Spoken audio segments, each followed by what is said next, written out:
I think you're quite good with a squeaky voice, Dave. I think you should just do that all the time. That can be your thing. Do a squeaky voice again. Say hello in a squeaky voice. Welcome to Cloud Realities.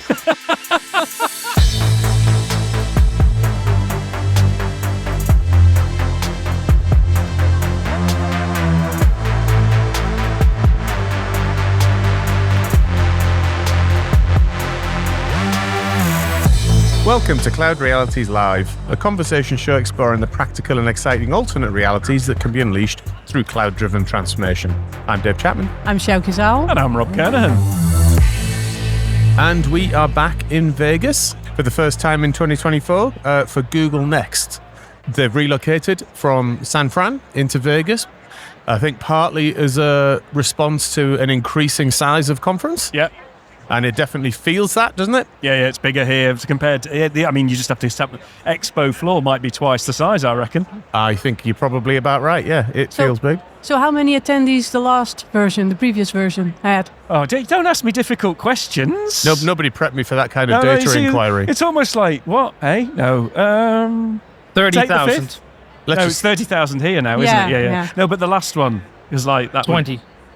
20. Glad to hear, Marcel. That's a huge increase, Marcel. Classic producer. Did you just make that up on the spot, didn't you? Much like the paper that wouldn't rip, yeah?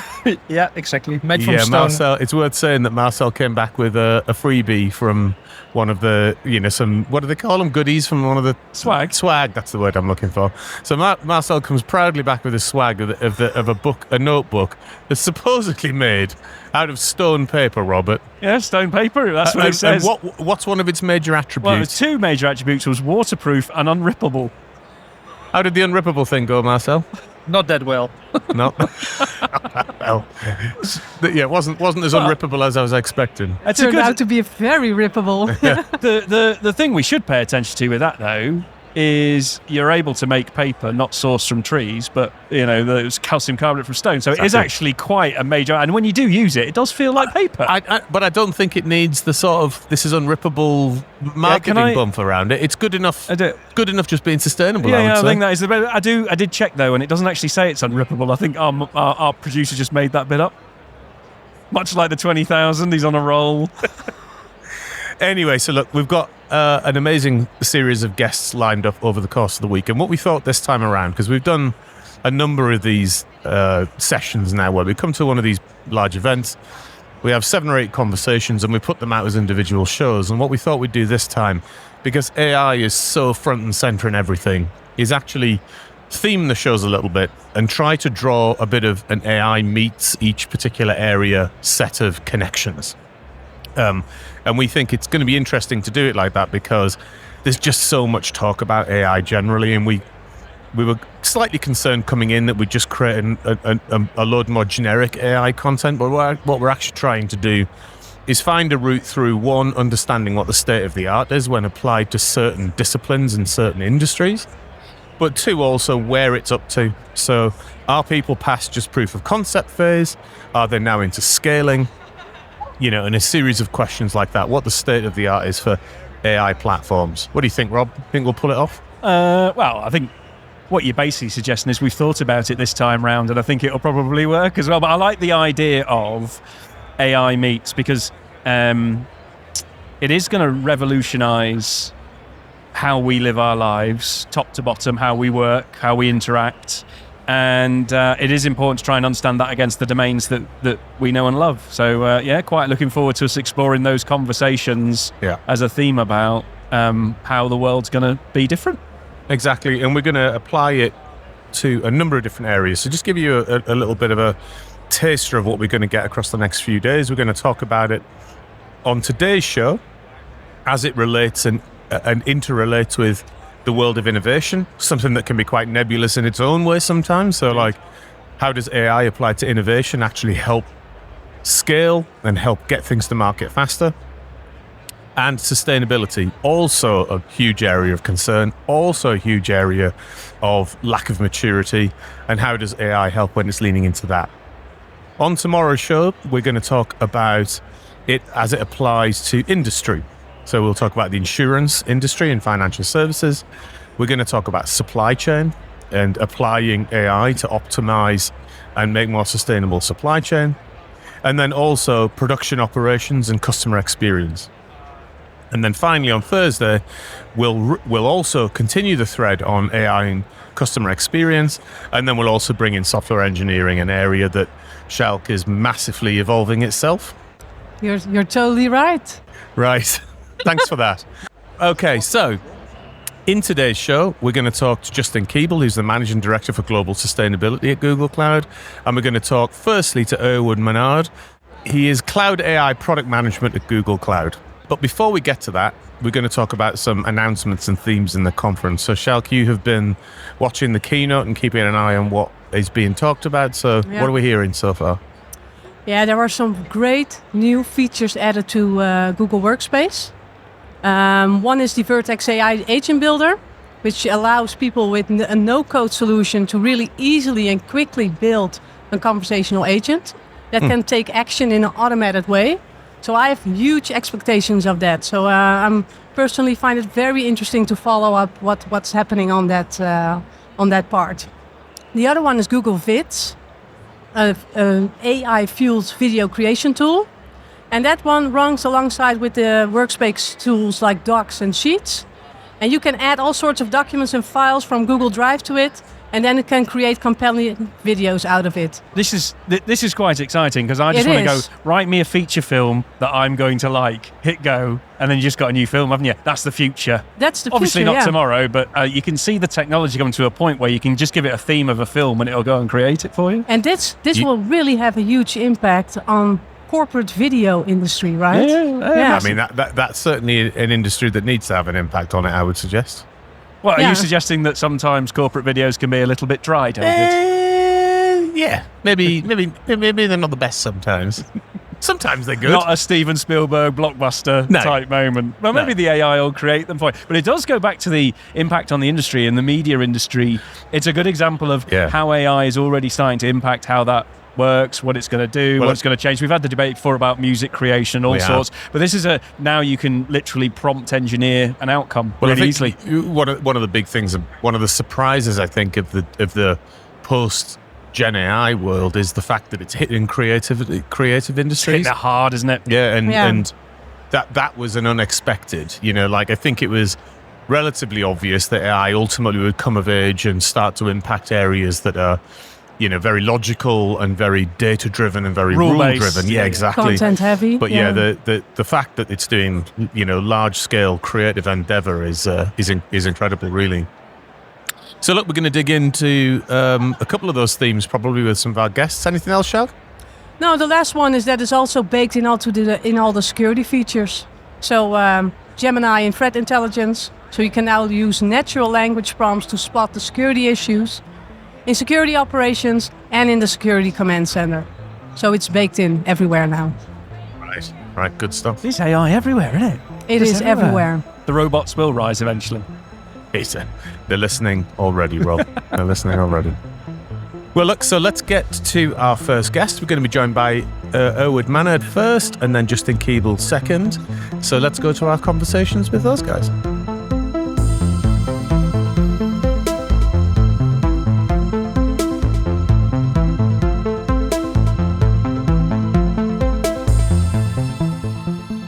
Erwan, good to see you. Thanks for making time to come and chat with us today. Yeah, thanks for having me. It's kind of awesome, right? We're recording this thing, and I trust you guys there will be great noise cancellation because we're right on the show floor. We're in the middle of the action. That's right. Well, man, there's two things that work on that. This is like a perfect tee-up question. The first is he's like a low-gain mic, so one of the reasons you're right close to it is because it actually it minimizes the sound that it picks up in the background, though it does get some. But then in post-production, we use AI to take the sound level out of in the background.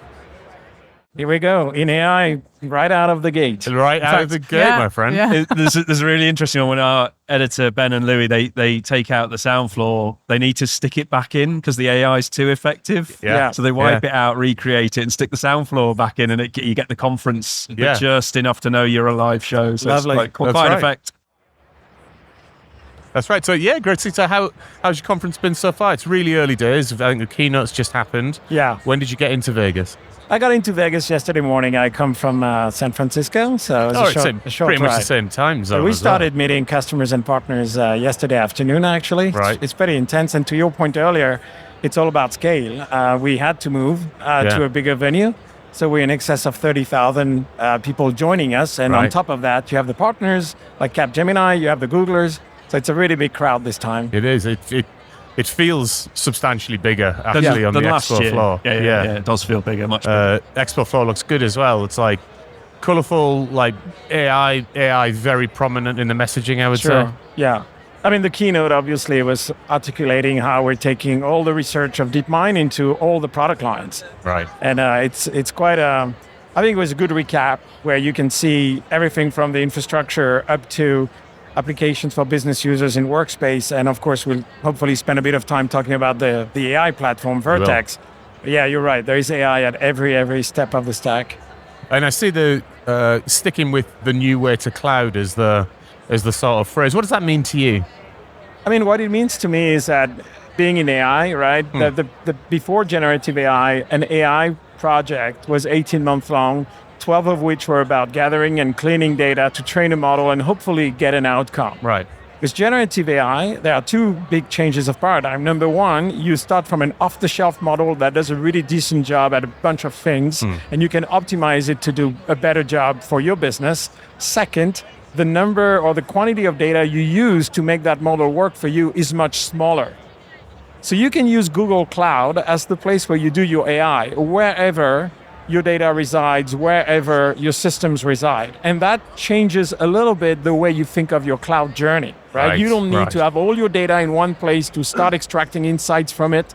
You can actually, because of the generative AI paradigm shift, you can really consider using Google Cloud at first to do your new AI workloads and then consider consolidating or not. Right. So even though your data might be somewhere else, you can use the functional tool set on the Google Cloud. Because the volume of data involved has reduced, and because we continue offering probably the best networking out there to connect wherever your data reside. And so that's a very fundamental shift in the AI paradigm, Well, even in the multi-cloud paradigm, I would say, because the way you could think about multi-cloud functional architectures is different with that thinking. Correct. Yeah. Okay, great. Well, look, let's dig into your specific space and tell us a little bit about your day job and your specific perspective on innovation, which is like a loaded word, right? So, like, how do you hold that? Well, so product management, right? So we take research from Google DeepMind and we package it into enterprise products to really drive business outcomes, productivity, new ways to create things for enterprises. So what we care about is, of course, the shiny demo, but equally important, how do I bring this to the reality of a company? Insert it in an employee experience or a customer experience. So together with the team, we build the so-called Vertex AI platform, which is for the builder. And the builder actually is an evolving persona. I used to be a data scientist, a machine learning expert. Today, it's a lot of people in the enterprise who think of use cases.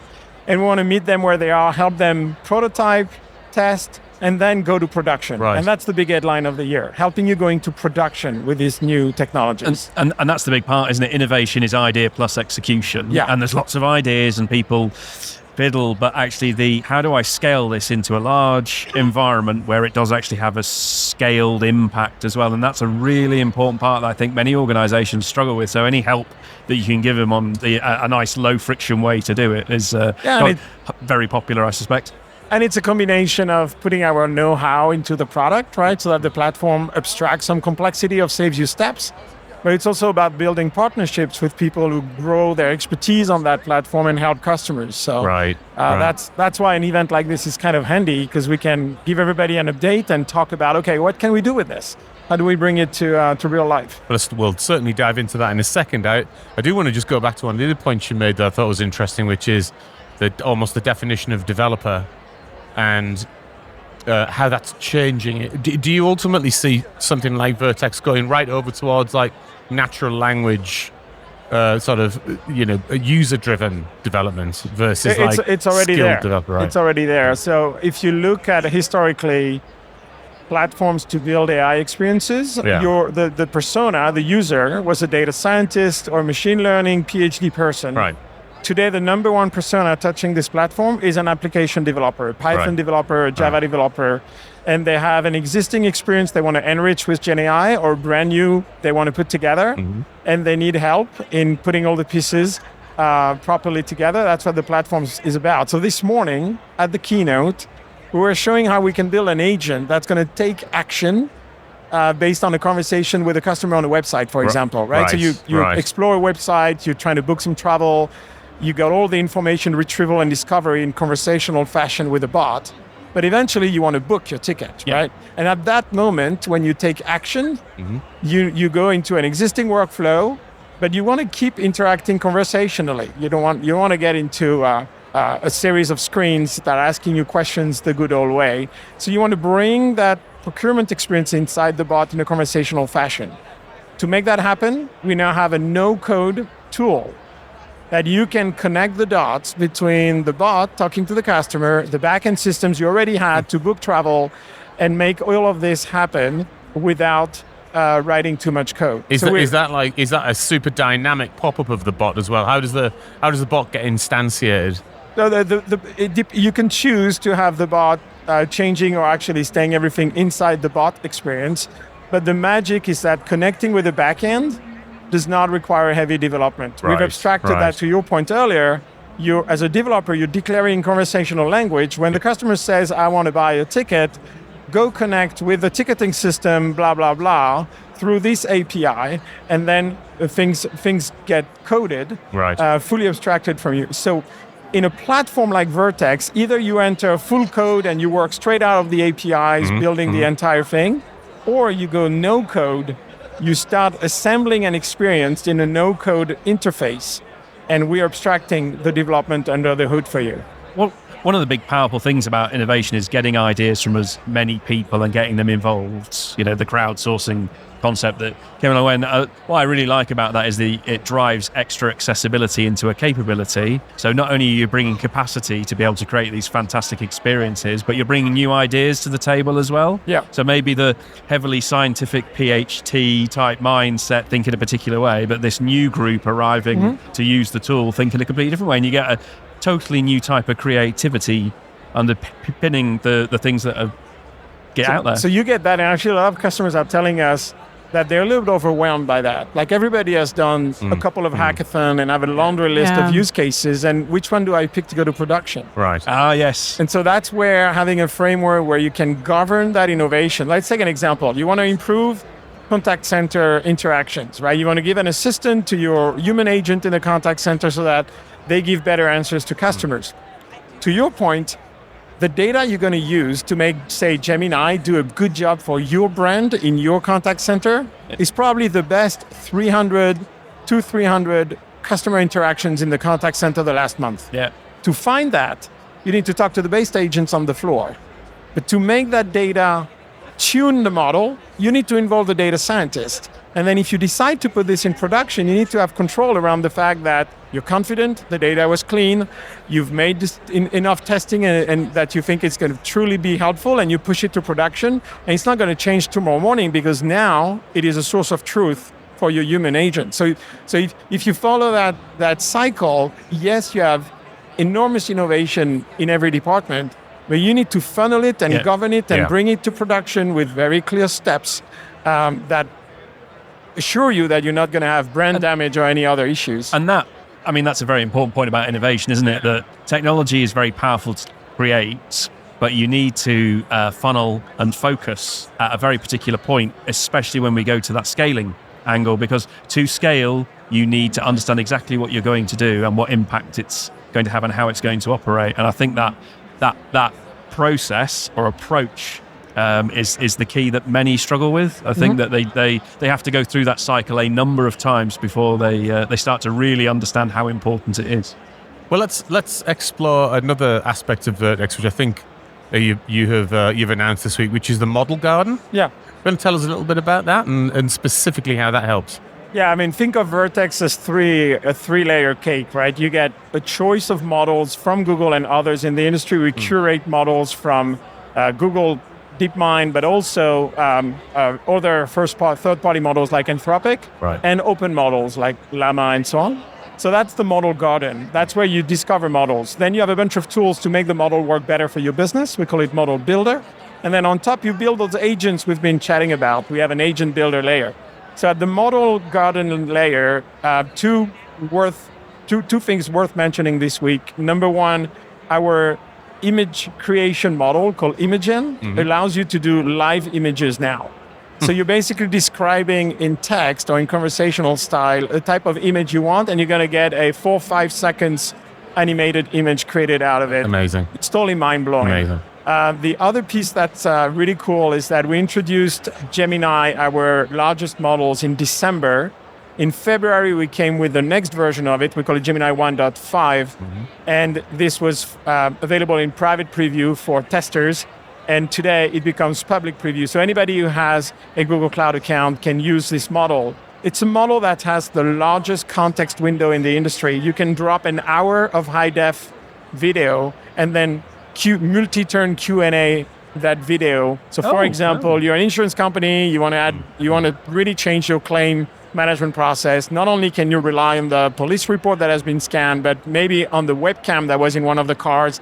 All of these data you can drop at once in the model and start interrogating the circumstances. It's a very powerful analytical tool, that, isn't it? Because it's with analysis and the way we thought about how we consume data, it was in very particular types of forms. And now you can take any source, stick it in, process it, and start to ask it without the very complicated steps that we used to have to go through to get that. To prepare your data.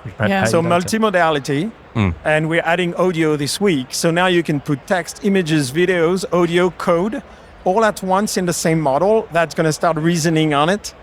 So this is kind of the model garden big news of the week. So incredible. So if you bring a few of the threads together, then it sounds like, so you've got leverage of DeepMind learnings in the platform. You've got ability to do multimodal and handle vast amounts of data very quickly, very, very reactive. A series of models then that you can actually build on top of, and then agent functionality. So you pull all of that together from a sort of a customer perspective. What is that adding to the sort of innovation process of the customer, do you think? And is it about speed to market? Is it about, as Rob's point earlier, is it more predominantly about the sort of wider range of funnel of stuff that you can get into innovation? How do you hold the major advantage a customer might get? I think it's predominantly time to result and governance. Right, yeah. So time to result, we talked a little bit about. If I can rely on Google to curate models, that saves me time. Second, the tools to tune the model, to make the model speak your brand voice, are much lighter than if you build it all by yourself. For example, we all heard about prompt engineering. We have now a prompt assistance capability. So as I'm writing my prompts, there's a little AI that pops up and tells me, you may want to tune your prompt this way, that's where you're going to get a better outcome. Is that right? You've got prompt engineering on the prompt engineering. Exactly. You're prompting the prompt. That is very helpful for a lot of people. It's extremely important because a lot of people are learning how to do this, so that having somebody looking over your shoulder and helping is helpful. Another aspect is side-by-side comparison of models, because every day new models are popping up, right? So how do I quickly compare them automatically in my context so that I can decide to pass on the new model or to adopt it? So we save you time to result. And there are a bunch of agent building capability we quickly talked about that allow you to develop these experiences in a no-code fashion in a UI. So all of that plays to time to result, right? But there is also governance. Like, where does the data reside? Where are the prompts stored? If I tune the model and develop a so-called adapter layer, where is that stored? Google makes very clear commitments about storing these things in specific geographies. Who has access to tune the model? Who can see what model in the platform? All these model lifecycle aspects are critically important to getting at scale, safely, in compliance, and so on. So the platform really helps you on both these axes. It helps manage that. Really next gen generative AI, right? It's really the next step in it. It is. I like to talk about Gen AI in action, right? We've all been through the boardroom demo moment. Yeah, that's right. And it's critically important because it unleashes ideation in every department, every mind, right? So it's very helpful. But the reality is that as long as this technology is not helping an employee or a customer or a marketer creating new stuff, it is still a demo. And that's a very important point you raise, which is the understanding what can be achieved because of the curves happen so quickly, there's still an education process to go through to say, do you really understand what this stuff can do when deployed in the right way? Yeah. I think there's still a massive education and awareness process that needs to go through, incumbent right from boardroom down to test room, that is, here's how you can use this stuff to improve what you're doing. And you're talking here about use case. The second level of choice points is around implementation options. You know, this large context window model I was talking about? Yeah. This is changing the way we're thinking of factuality. Like we have very clear techniques to ground the answers of a model into a corpus of information. Let's say the user guide of your products. When you're answering questions about how to use your product, you give the user guide to the model and you say, ground your answers in that content. The way we were doing that 12 months ago has radically changed with things like large context windows. So what I'm trying to say is that you need to pick the use case, which one's going to drive most value. Choice point number one. Choice point number two, how do I implement this? The mastery of implementation. Absolutely. Yeah. So maybe to bring our conversation to a little bit of a conclusion, let's talk about some use cases that you've seen. Are there any of the early implementations of the platform that have really resonated with you? I think number one going to production is everything around assisting an existing experience, whatever consumer experience or a B2B experience. Like every software vendor is coming with some assisting capabilities inside their UI right now. Those go to production quickly because you have an existing user journey that you're trying to improve. Right. So we heard about Palo Alto Networks at the keynote this morning as an example, but we heard about Uber as well. The second category is search. You know, everybody has search either on their website or their intranet, is more or less happy with it.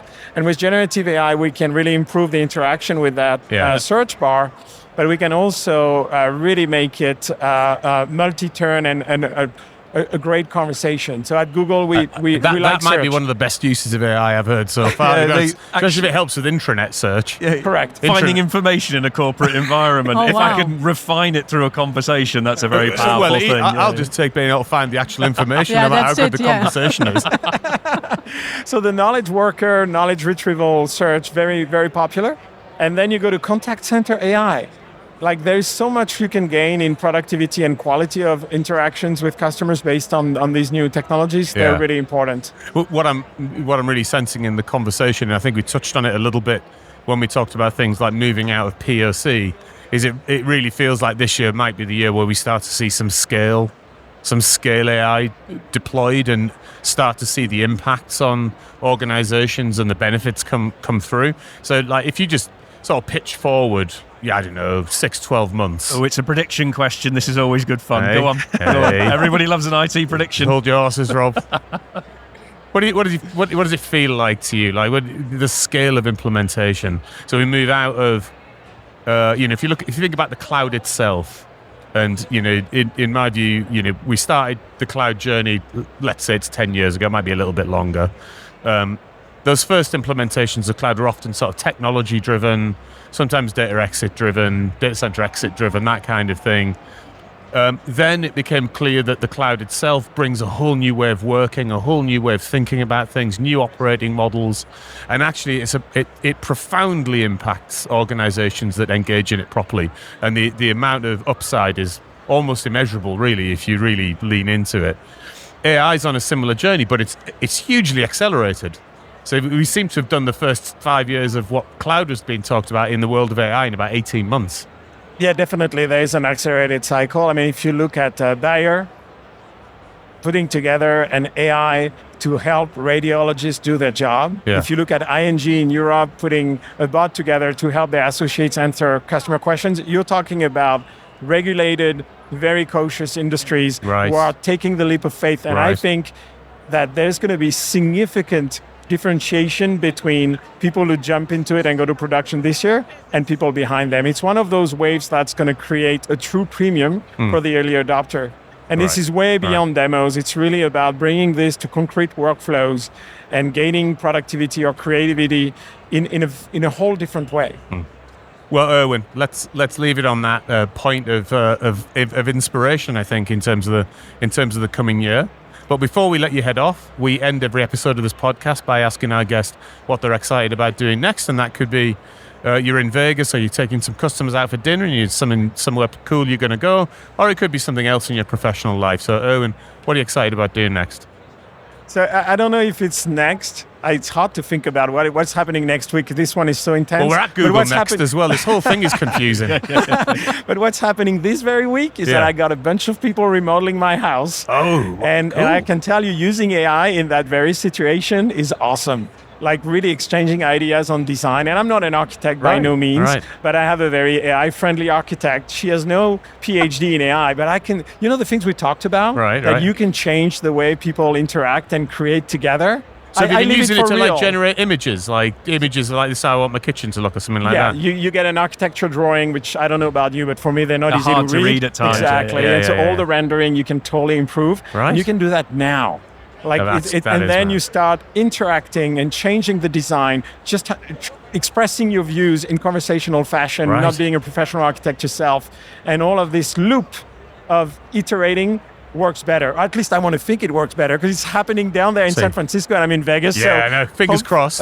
Yeah. You're going to get back you might and be it'll be built surprised at when like your a house really... has unicorns on the roof or something. or it'll be built at a really tiny scale and you'll be like, yeah, it's like that look bigger. But it's very, very detailed inside. Yeah. Well, Erwan, thank you so much for spending some time for us today. It's been great to get your insights and have a good chat. Yeah, thanks for having me. Thanks for having me on the show.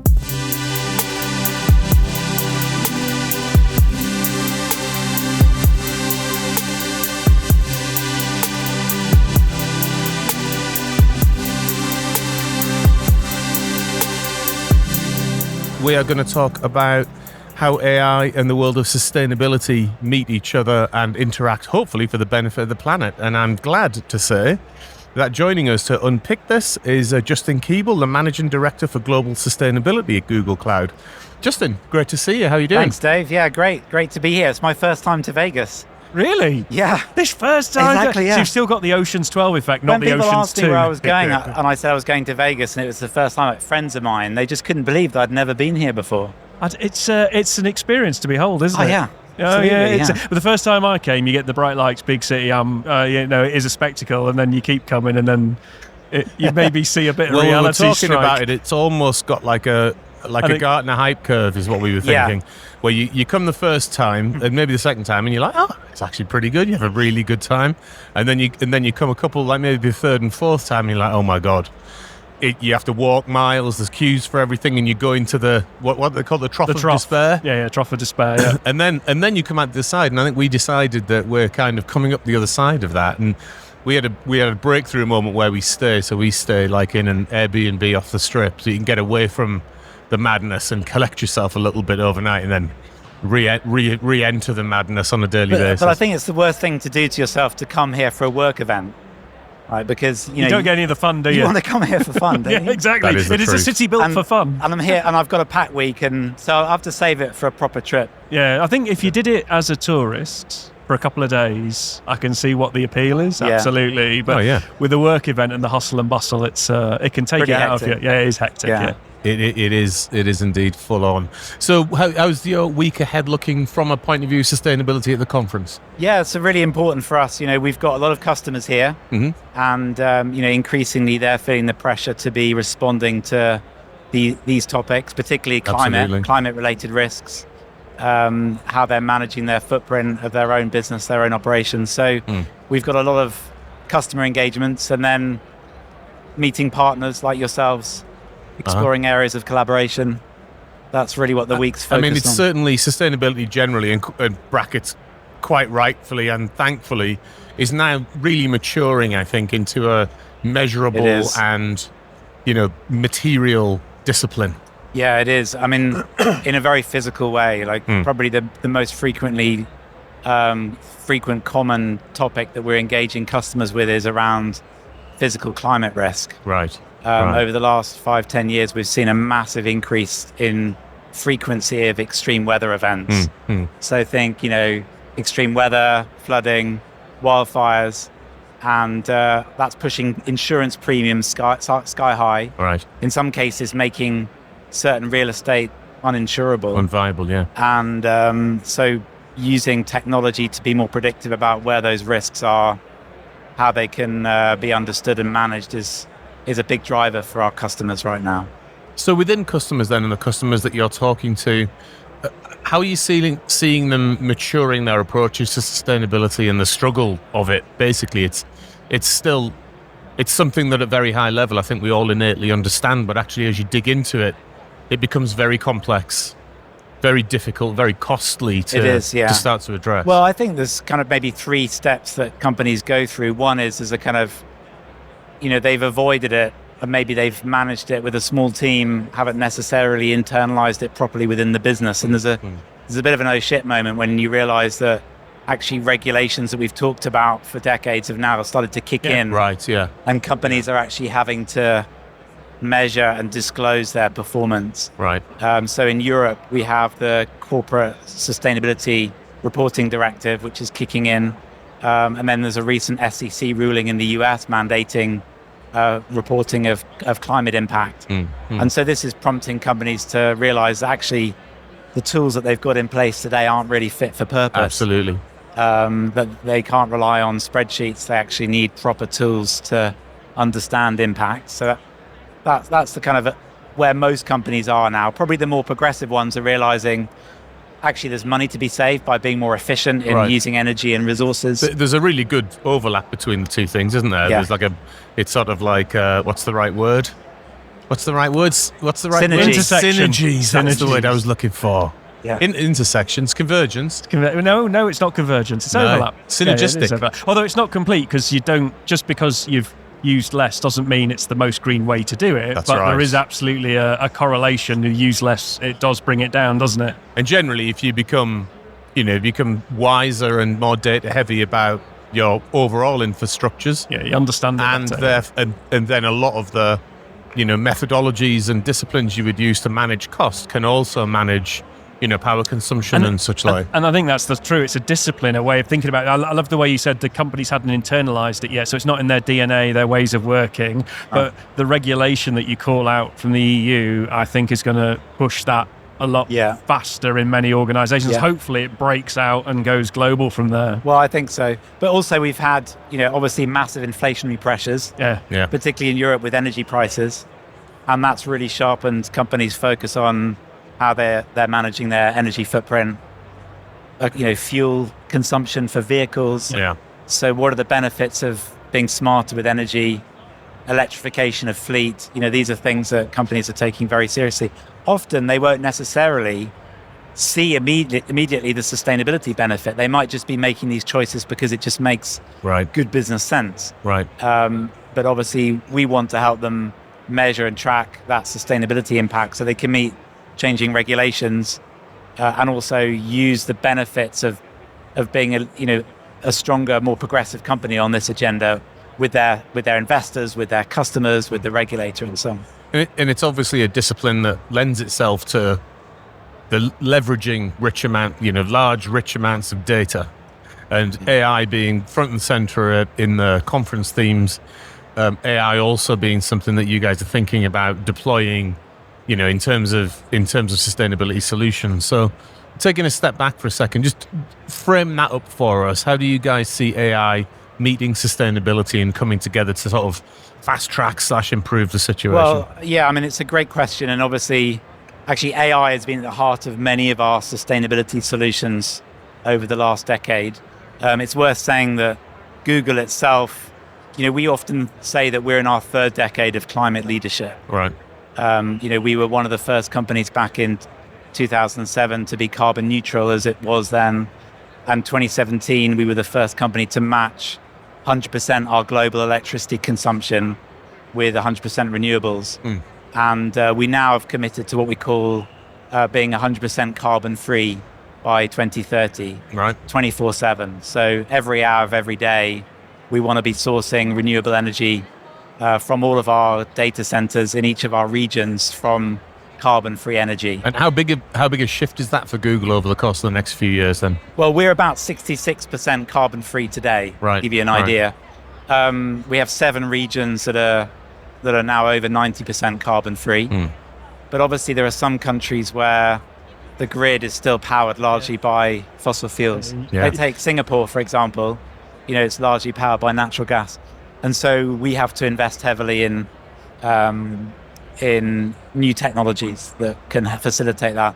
And part of that's about being smarter with energy. And I think as people think about their consumption of cloud, they're looking at the performance of the data centers, and they want to use the compute in the ones where they know they're very carbon efficient or indeed carbon neutral or zero carbon. I think that's going to drive a load of customer consumer style behavior, isn't it, as well? Yeah, it will do. We actually did a piece of work last year with a partner where they estimated that AI has the potential to mitigate between 5 and 10% of global greenhouse gas emissions by 2030. So that's a big number. That's about the size of the European Union in terms of annual carbon footprint. And that's obviously using AI for us to be smarter in how we manage energy.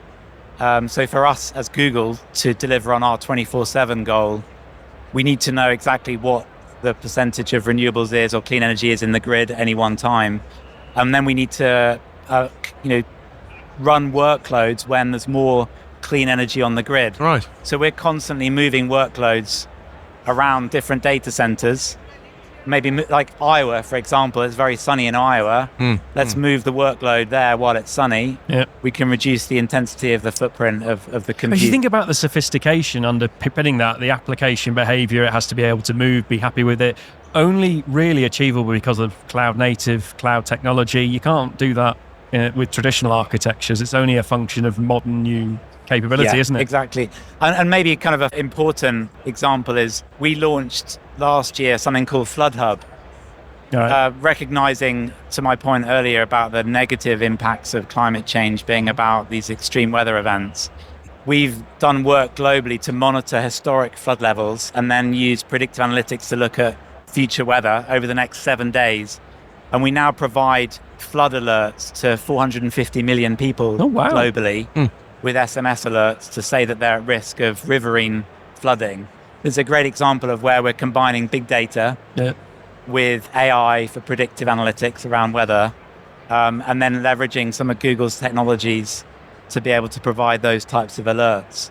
So a great example of where AI is helping to mitigate, a really important climate risk. So when Google are working with customers, what kind of advice are you giving? Like, in what ways are you helping customers generally? Well, there's 4 ways really that we help companies.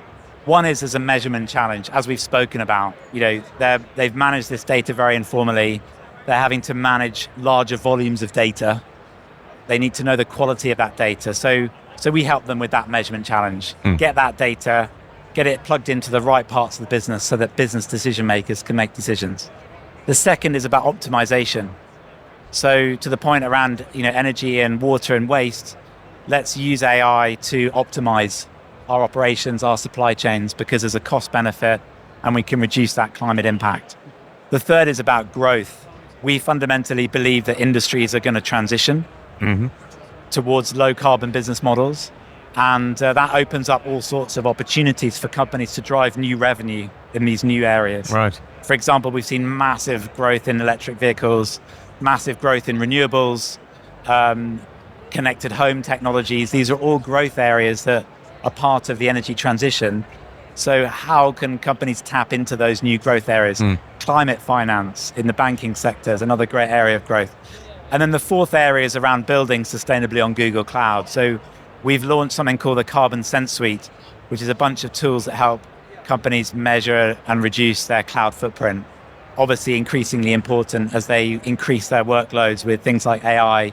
And then we provide very granular data for them to help them report that footprint externally. So those are the 4 areas that we're focused on. And have you seen like a case study organization or an example organization leverage those 4 pillars in a way that's kind of materially changed their outcomes? Yeah, I mean, if you look at Unilever, for example, they have a goal to source 100% sustainably sourced raw materials for their products, which is a huge challenge when you think about the thousands of product lines.